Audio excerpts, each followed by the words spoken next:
head round to try and see whether there's any volume spikes. But does anybody see any?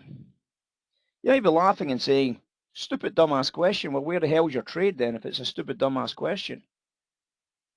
So we can see that there's a possible volume spike here. Well, there's not a possible volume spike. There is a volume spike, and there's a volume spike here. And obviously, prior to that huge volume spike, these would have been big volume spikes here, for example.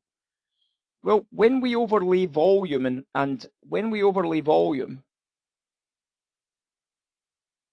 and deltas, right? When we over deltas, standard deviations, when we overlay volume with standard deviations, we find fat tails.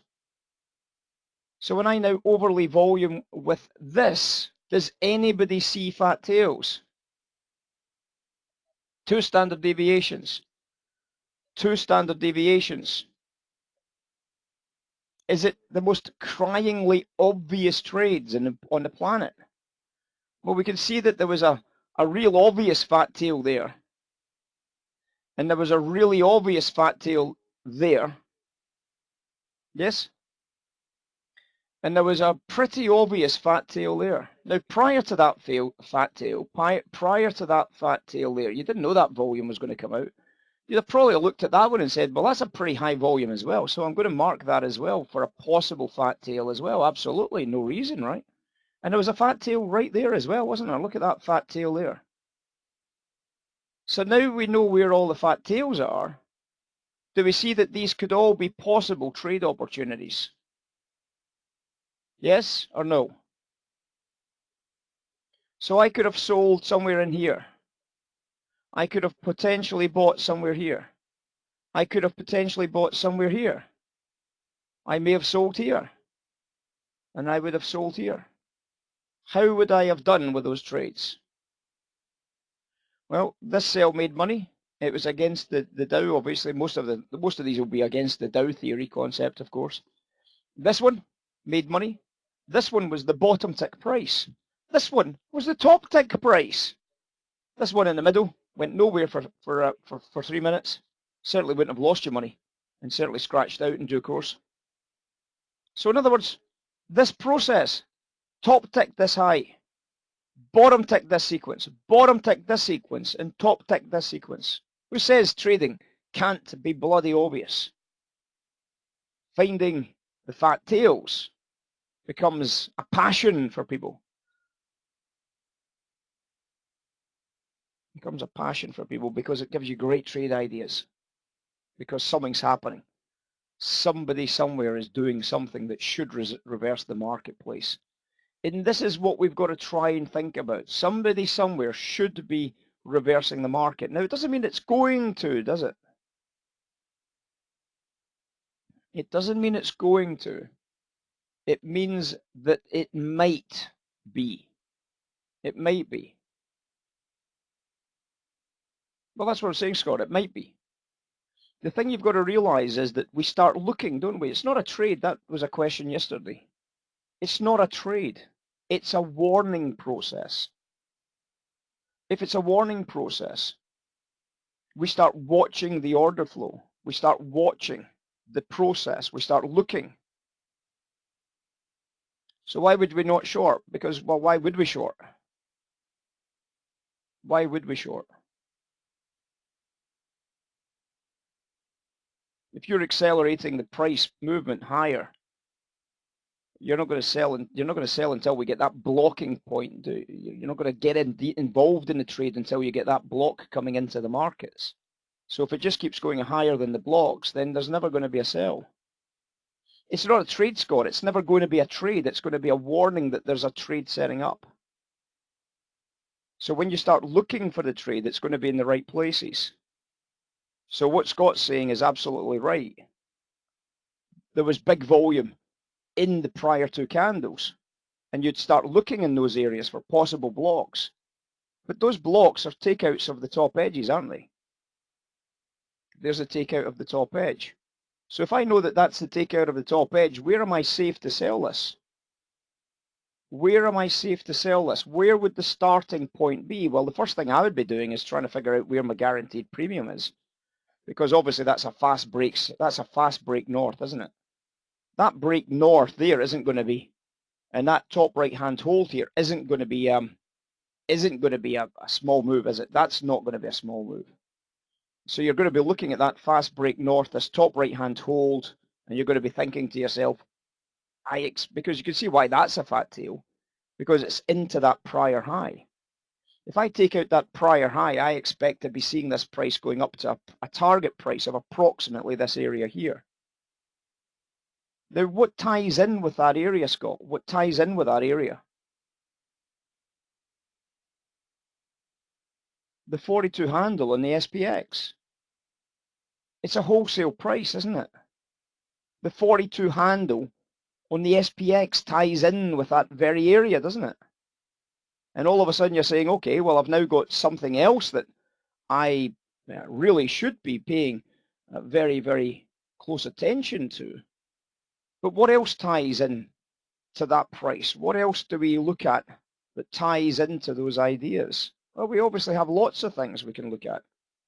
There's lots of ideas that we can start looking around in terms of the likes of the S&P. Now, this obviously is the NASDAQ. Obviously, this is the S&P, but this is the same basic storyline, isn't it? Equities higher or whatever. So when we're looking for this trade, we're now looking at this and saying, well, where is this trade going to go to? And all of a sudden, the price trades to the tick, literally, in that big candle, to the guaranteed premiums. And we get the fat tail, and we get that extreme volume, not just an increase in volume, we get extreme volume. Well, if we're going to get extreme volume at that price, that's called a bag hold, isn't it? So we've passed the buy trade off, and in addition to passing the buy trade off, all the buys that came in during this process, every one of them is now trying to get out of that deal for a profit. So we know that this measure is going to reverse the marketplace. We know it's going to reverse the market. We just don't know quite where it's going to reverse the market, because we've obviously got that big wholesale price on the S&P, and what happens, of course, is it just reverses the market just like an absolute trooper. So when we look at these ideas, we've got to try and build the whole picture. The slow money move down, the fast money move up, the idea that that's going to shock the markets. It's going to get a lot of sellers on the wrong side of the market. And the faster it breaks, the more trapped they are on that trade. And obviously, once you see that huge volume finishing off at the target price as a bracket measure against this. And this is what we keep talking about picking up all of the stuff we teach, not individual pieces. A fat tail is a great warning sign, but it's not a buy trigger or a sell trigger, because you're going to get lots of triggers, as Scott rightly mentioned. You could have, if you just used the fat tail as a trigger, you would have sold here. But why the hell would you ever have sold that? You'd have sold here. Why the hell would you ever have sold it? You'd have sold here. Why the hell would you sell it? Well, I can tell you 10 reasons why you would sell that one. Brilliant wholesale price, hedgers coming in on equities, buying to allow the big volume to appear on that candle. That's why the big volume appeared, because people were buying lots of equities to hedge exposure. It's not because they were losing money. It wasn't because some guy or some retail trader thought, I'm going to buy that breakaway trade. That's not going to get that type of volume. That type of volume is dealers hedging exposure to the upside. And that hedged exposure to the upside is simply absorbed by the big commercials here and then sold. And your job is to sell that when you see that absorption. Not when it's going up, because you can't trade against it when it's going up. But when you see that absorption, you then lean against that absorption and sell against that story, don't you? And that's what you've got to try and see as something that's completely different, don't you? So when you're looking at that process, you can start to hunt that volume down. You can start hunting that block volume down, can't you? So as the price rallies, you can see what happens. We start seeing a huge volume block appearing up there, don't we? You can see, for example, Scott, you can see that there's 140 lots here. You can see that where the POC is of that level, there it is there. The price never goes back below that, does it? We can see that there is a very, very large very large move here, another very large move here, but the price keeps staying above the POCs. So then we start seeing the price moving back below the POC right there on the S&P. And we can see when the price moves back below the POC there, there's your sell order right there potentially, but you could just keep trailing up to that 60, and if you obviously got that 63, then you're genius, because there's the next opportunity you could have lent against at the very, very high print, the very high print. And when you get that very, very high print right there, you can lean against that guy and take the shot on the sell trade, because that's the fat tail trade, isn't it? And obviously the takeaway from that fat tail sell gives you this brilliant sell-off. And that was the trade finished. That was it. That was basically the trade finished, wasn't it? Brilliant, unbelievable, and sensational outcome. Look at that sensational outcome, guys. All the way back to the very bottom of the chart. All the way back to the very bottom.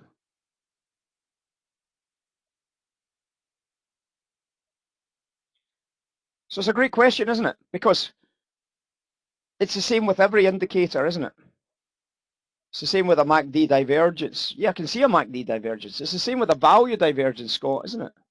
I can see that there's value divergence, but where the hell's the trade? Because there could be one of 10 trades, 20 trades in that area. But where is my trade? Well, that depends upon what process you're putting in place to trigger an actual execution. Everybody can see value divergence.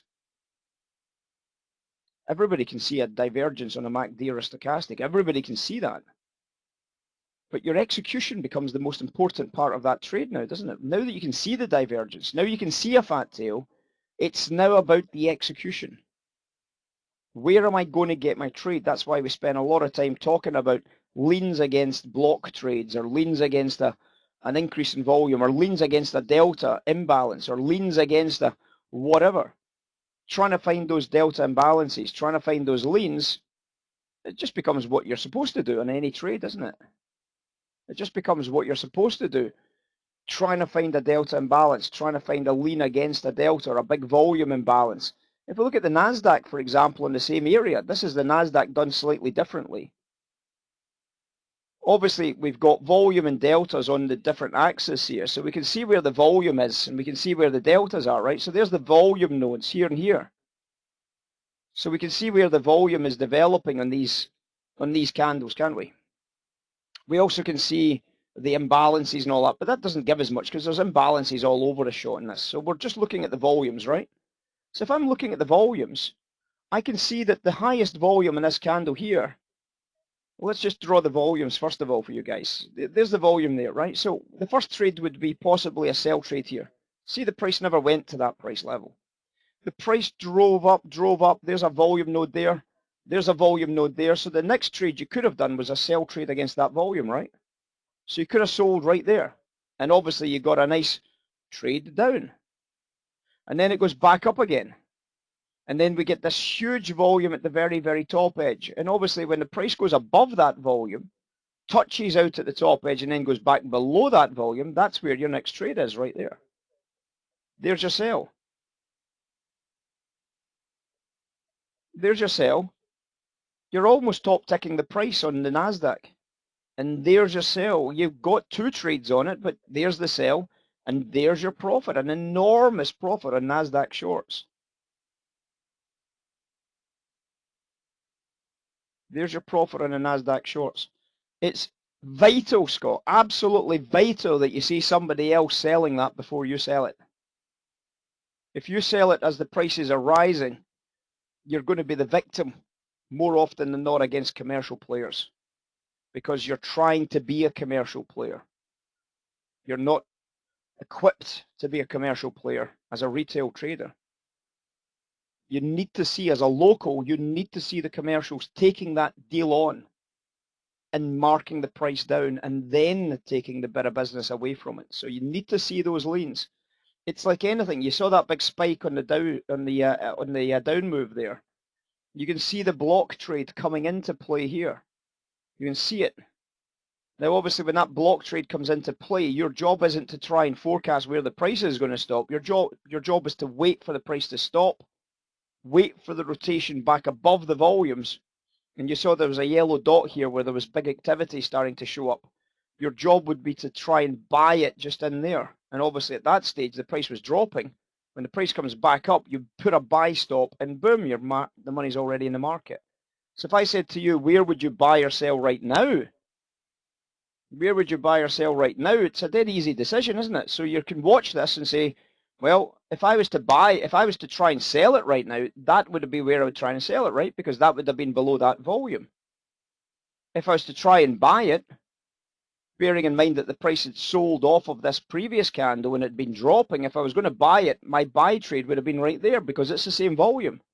So when the prices are dropping, and then I see the volume build, if I go above that volume, then there's the buy. Now you can see on the other side, you can see the buy deltas and the sell deltas. So if I said to you, buy against trapped selling deltas, if you look on the left-hand side of that candle, you see it's solid red. So the buy trade could actually have been really tight to that solid red area there and boom, straight up. So you can see that this evolves in real time. You can actually make those decisions in real time, and that's part of the Monday Club, isn't it? If I said to you, where would you put a sell order in? Where would you put a sell order? Let's get rid of the big trades for a second so we can see behind these. Where would you put a sell order in? Well, you'd be watching the price going up. You'd see big volume here. I don't see a lot of big buying deltas. That's disappointing because obviously the bigger the buying delta, the better the lean. But we can see that there's big volume here. So your first thought would be, well, I'm going to put some sell orders in here. So the price carried on up through that price area there, doubled the back against that price, went below that volume, and you were able to get a short trade against that lean and the market sold off. If I said to you, where would you put a buy order in just now? If you wanted a buy trade, you'd say, well, there's the price dropping down. I can see the big volume. I can see a lot of selling deltas in here just now. So obviously that's what's developing just now. So I'm going to be watching that. If the price drops below those selling deltas, which is just gone, then I could obviously use that to say, well, you could put a possible buy trade in here. And you just practice those. That's the Monday Club practice that you start to understand about how to start leaning against heavy selling. Now, obviously, if that selling develops at lower prices, you can start to lean against that heavy selling. And obviously, you can start to see some buyers at higher prices. So you could bring that sell order. You could bring that sell order down into that sell order there, and you could lean against that sell if you wanted to. And then when the price starts rolling back above that sell, you start buying it, and obviously the buy takes away from that level beautifully. It's just part of your education process of understanding how to trade like a local rather than trying to be the commercial, which is the alluring part of trading, isn't it? I want to be the commercial. I want to top tick that price. That's why it's so difficult for the interns to get through, and that's why it's so difficult for retail traders to get past that stage of wanting to be the guy that bottom ticks the market and top ticks the market, because it's so appealing for people to do that. And yet it's what costs the biggest damage to people's accounts. Make sense?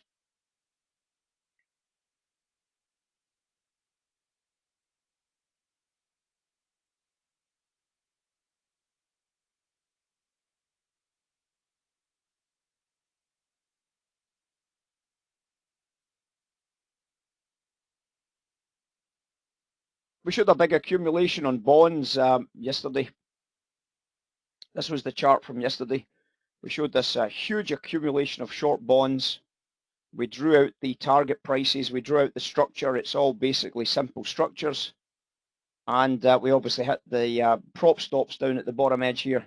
Brilliant trade. Ultimately a brilliant trade. That's what a commercial trade looks like. Interestingly enough, we also did this exact same chart, believe it or not. Remember we were talking about gold this morning? Do you guys remember that classroom this morning on gold? And we drew this chart here. Does everybody recall we talked about this? Does anybody see any similarities between that chart, the accumulation, the supply, the change, and the move down? Does anybody see any similarities between that classroom and what happened on bonds yesterday? Does anybody see any similarities between those two markets over two completely different time frames? What do you think? Is there any similarities? I know it's a stretch to see similarities between those two things. I know it's perhaps challenging, but my God, come on guys, seriously?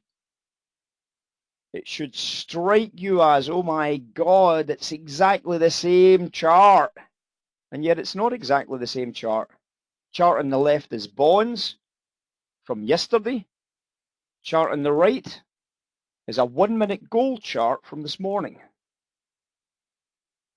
Chart on the left is bonds on a 5 minute chart from yesterday. Chart on the right is this morning's 1 minute gold chart.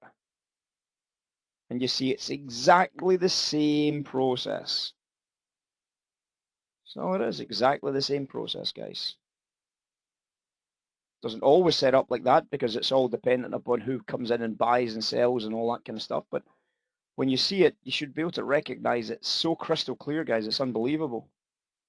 Exact same parts, exactly the same ideas, repeated often enough. It just strikes you as obvious. Crazy, right? Absolutely crazy. And yet it's still missed by a lot of people. It's still something that a lot of people don't see because of, I don't know why because of, but because of something, people don't see it. It's obviously easy to see in the background. It's easy to see after it's formed.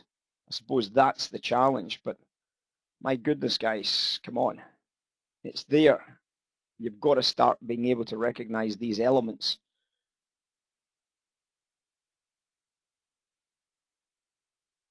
Now, a lot of guys we were talking about that process this morning, and I was talking about the idea of what commercials do to trade.